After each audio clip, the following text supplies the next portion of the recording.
कि मैंने जो बातें उस दिन रखी उस समय कम था तो मैं अपनी बात पूरी नहीं कर पाया। मैंने एक बात बहुत साफ तौर पर कही थी कि हमें इस बात की बहुत खुशी है कि हमारे यहाँ जो इलेक्शन कमीशन ऑफ इंडिया है वो बहुत अच्छा काम कर रही है और सारी दुनिया में उसकी साख है कृपया कि 100 करोड़ माथा मत डालिए, शांत हो जाइए। Please maintain order in the house. 100 crore के हिंदुस्तान में चुनाव होते हैं, सरकारें बनती हैं और बहुत शांति से, सिवाय कुछ हादसे होते हों जो शायद 1% भी नहीं होते, और हमारे लोगों को बुलाकर बाहर एक्सपर्ट ओपिनियन के लिए बात की जाती है कि किस तरह हम चुनाव कराते हैं और किस तरह शांति से चुनाव होते हैं। लेकिन मेरा मंत्री जी से एक बात कहना बहुत जरूरी है कि दूसरा मुद्दा मेरा जो है वो आपने चुनाव के दौरान सांप्रदायिकता के बारे में बात कही है कि हम सांप्रदायिक नारा नहीं दे सकते, हम भगवान का नाम नहीं ले सकते, या हम कोई भी धार्मिक मुद्दा उठाकर चुनाव नहीं लड़ सकते। लेकिन मेरा मानना उसमें यह है कि बहुत सारे हादसे हमारे चुनाव से पहले चुनाव के लिए होते हैं। चुनाव के दौरान भी कई बार वो बातें कही जाती हैं। राव साहब, मिस्टर राव, चुनाव मेंटेन ऑर्डर। चुनाव के ऑनरेबल मेंबर बहुत गहरी चिंता में है। Honourable minister. तो जिस समय हम चुनाव लड़ते हैं उस समय कहा जाता है धार्मिक मुद्दा नहीं उठाया जाएगा। उस समय भी उठाए जाते हैं लेकिन उसका कोई संज्ञान नहीं लिया जाता। One minute. I would like to tell all the honourable members, and I have said it earlier, that when one honourable member is speaking, please do not cross the floor. It is against parliamentary decorum and it's not courteous to the member who is speaking. Please observe that in future. तो अब हमने देखा, अब जैसे महाराष्ट्र में हुआ, एक political party है और उन्होंने वहां पर कुछ हादसे करे जिसकी वजह से वहां जो माइनॉरिटी में लोग रहते हैं या उस स्टेट में जाकर जो लोग रहते हैं उनको डराने की कोशिश की गई, उनको धमकाने की कोशिश की गई, उनको मारा गया, और ये सारी चीजें चुनाव से पहले हुई। तो मैं मंत्री जी से जानना चाहता हूं कि आप जब यहां कानून बना रहे हैं तो कुछ ऐसे कानून भी बनाइए जिसके अंदर राजनीतिक पार्टियों के ऊपर अपना सिद्धांत, जो सिद्धांत लेकर चलते हैं, अगर वो सही नहीं है तो पाबंदी लगाई जानी चाहिए उसके ऊपर।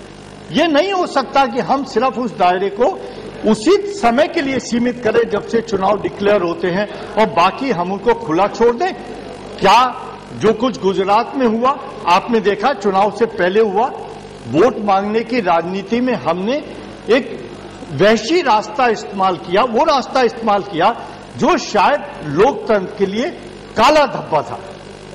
मैं ये भी जानना चाहता हूं कि जिस तरह हम धार्मिक मुद्दा लेकर बात करते हैं, आप कहते हैं कि धर्म का मुद्दा नहीं उठाया जाना चाहिए किसी भी चुनाव के अंदर, बात सही भी है। 100 करोड़ के देश में तरह तरह रहने वाले लोग, पोशाक पहने वाले लोग, भाषा बोलने वाले लोग एक जगह से दूसरी जगह जाते हैं, उनके ऊपर अगर इस तरह से अत्याचार करके डराया और धमकाया जाएगा तो शायद ये किसी भी लोकतंत्र के लिए अच्छा नहीं है और कोई अच्छी मिसाल इसके लिए कायम नहीं कर रहे। लेकिन मैं ये जानना चाहता हूं कि जब आप धर्म की बात करते हैं तो धर्म के नाम से कोई भी राजनीतिक पार्टी रजिस्टर कैसे हो जाती है, और क्या आप उसके ऊपर कोई कानून बनाने वाले या नहीं बनाने वाले? मेरा मानना यह है कि जब हम कहते हैं आप राम का नाम मत लो, आपने देखा किस तरह से रथ यात्रा निकली, किस तरह भगवान का नाम लेकर पूरे चुनाव को एक तरफ से दूसरी तरफ ले जाने की कोशिश की। तो आज जब आप इतनी पाबंदियां रखते हैं तो शिवसेना एक राजनीतिक पार्टी है, क्या शिव के नाम से राजनीतिक पार्टी रखी जा सकती है? क्या भगवान के नाम से किसी राजनीतिक पार्टी का रजिस्ट्रेशन किया जा सकता है? उसके दोनों शब्दों पे मुझे ऐतराज है। एक भगवान के नाम से लिया गया वो शब्द, और दूसरा सेना। आज सेना के नाम से लोग सलाम करते हैं अपनी जो हमारी सैनिक बल हैं, तो मुझे शायद कौन सा नियम है आपका? नियम बताइए। There is no point of order, बैठ जाइए। तो मेरा मानना यह है, और मैं चाहता हूं अगर कोई बहस हो तो आप बहस करें उसके ऊपर, लेकिन मेरा मानना यह है कि जब धर्म की पाबंदी है चुनाव के अंदर जो होनी चाहिए, तो फिर इस तरह की राजनीतिक पार्टियों के नामों का रजिस्ट्रेशन नहीं होना चाहिए और उनको किसी तरह की इस तरह के काम करने की छूट नहीं दी जानी चाहिए। एक मेरा मानना यह है, जो मैंने इस चुनाव में देखा, आपने अपने कुछ कानून बनाकर इलेक्शन कमीशन ऑफ इंडिया के मार्फत राजनीतिक पार्टियों को, जैसे जो बैलेट पे नाम आता है, मशीनों में नाम आता है, तो राजनीतिक पार्टी का नाम, जो पॉलिटिकल पार्टी रजिस्टर्ड है उनका नाम ऊपर आता है।